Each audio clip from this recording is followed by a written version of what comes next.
Alright. So today we will cover the correlation, regression, and multicollinearity. Right. Multicollinearity will take a few time. Correlation is a very easy concept. Hardly it will take 5 to 10 minutes. Hardly. Regression and multicollinearity it will take rest of the time for today's session. Right. So first of all, we will cover the correlation. Correlation simply, as the name suggests, it shows the relationship between the variable. Right. It may be a bivariate or multiple correlation, but in the factor analysis, as I told you, this is also kind of correlation. No correlation means no causal relationship. But if you do any kind of relationship in the any kind of analysis in the research, they all shows the relationship between the variables. Between the if you have more than one variable, so factor analysis, EFA, Cronbach alpha, and few other uh, tools and formulas are show the relationship between the variables, right? So let me open my SPSS window. This file I will open regression and multicollinearity. I have already sent it. So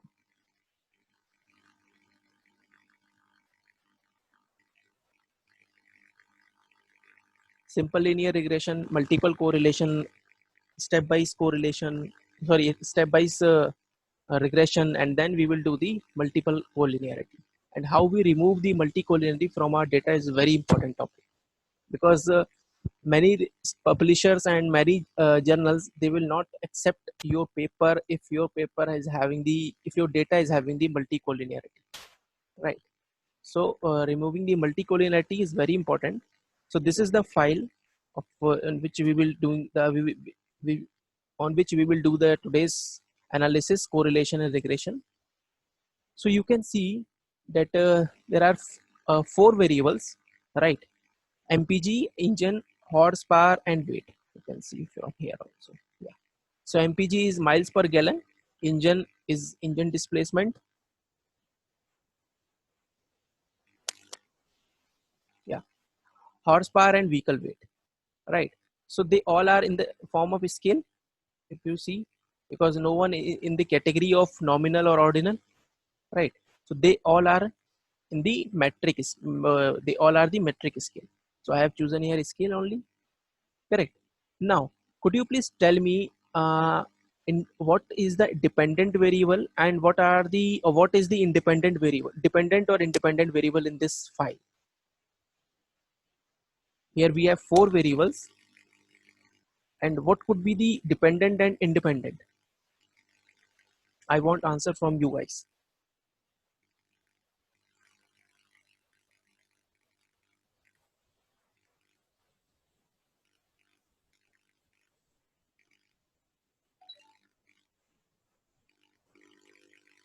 No independent and dependent variable. Okay.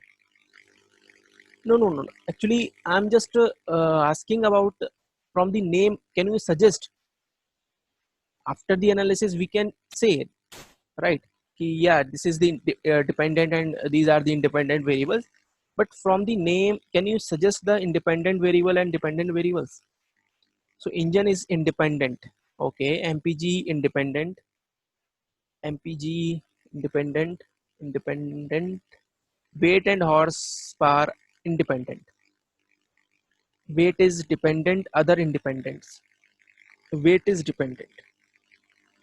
Okay, right. So let me put some criteria also. If we are talking about the sales, right? Like purchasing power parity of the consumer, or what purchasing power, not I will say the purchasing power parity because it will take the economic area. I will say the sales. So sales is depend on which factor or which variable. As a consumer, what will you see while purchasing the product or while purchasing any kind of vehicle? No, sales is depend on advertisement. Yeah, correct. But I am talking about on this example. No. Price is of course correct, but here I'm taking only this situation where we have four variables MPG, engine, horse, and weight. Now, if you go to the any vehicle store and there are only 4 factors, right? Now, which one you see as a first on a very priority basis? Like you want mileage first, or engine capacity, horsepower, weight?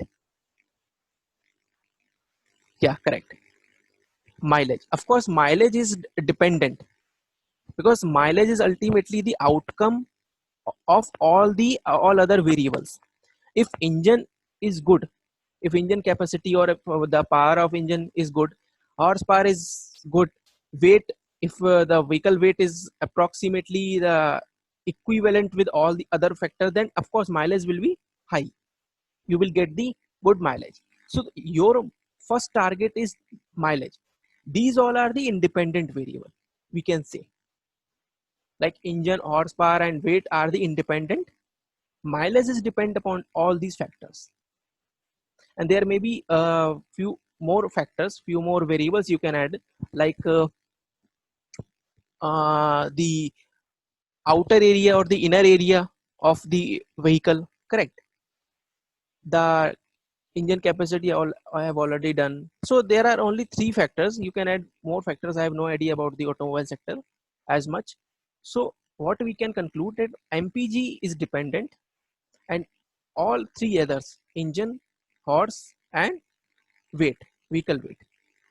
So these all 3 variables are the independent variable. Correct. So let me check.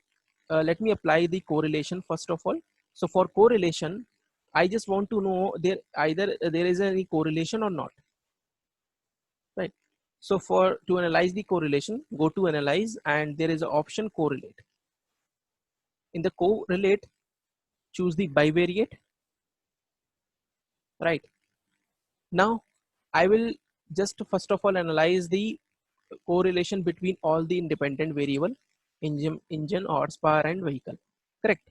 I take all the independent variables except I just leave the dependent variable here. So Pearson is already checked. Right. Two tail is, so I just add 3 independent variables and click on OK. Done. Now you can see in the output window the correlation has been calculated, and the correlation for horsepower with the engine is 0.89, vehicle with the engine is 0.933, horsepower is 0.896 of course, and this is 0.858. So all are positive, showing the positive correlation, right? Because there is a no value with negative correlation. All are in the positive, and we can see the highly positive, because this is almost 8.9, like zero point 0.9. This is of course 0.9. This is also 0.9, right? So all are positively and highly positive correlated with each other, independent variable. Correct. So this is how you can just calculate the correlation. See, if there is a no correlation, let me tell you. Yeah, if there is no correlation, right, then there is no need to calculate regression. No need to regression, calculate the regression, because if there is no correlation, either positive or negative, there should be correlation if you want to apply the further analysis like regression or any other analysis. So there should be correlation. It may be positive or negative, but if there is no correlation, you cannot apply the regression. However, you can apply, but there is no use of regression. You will not find anything in the regression analysis, right? So in this analysis, you can see I have taken the engine, horsepower, and vehicle weight, all the IDVs, and we found that yeah, there is a positive correlation. Correct. Now I can move forward, but before moving forward, just hold on. I will take the bivariate correlation here again, and now I just want to know that is there any relationship between independent and dependent? Here I have taken only independent variables, right? Now I will also take the dependent variable. I will also take the dependent variable here. So my dependent variable is miles. I will take miles also. All are same. Now the calculation says I will just check the miles per gallon column only, and you can see the miles per gallon is showing the negative correlation, that is minus 0.788, right, with the engine displacement. With the horsepower, this is also negative minus 0.767. For vehicle weight is also negative 8.807. So with miles is of course 1. So now you can see that, yeah, my miles per gallon is negatively correlated with all these variables or these independent variables. So yeah, I can found there is a negative correlation. So as I told you, there should be relationship if you want to apply the regression. Correct. Hope I am clear to everyone.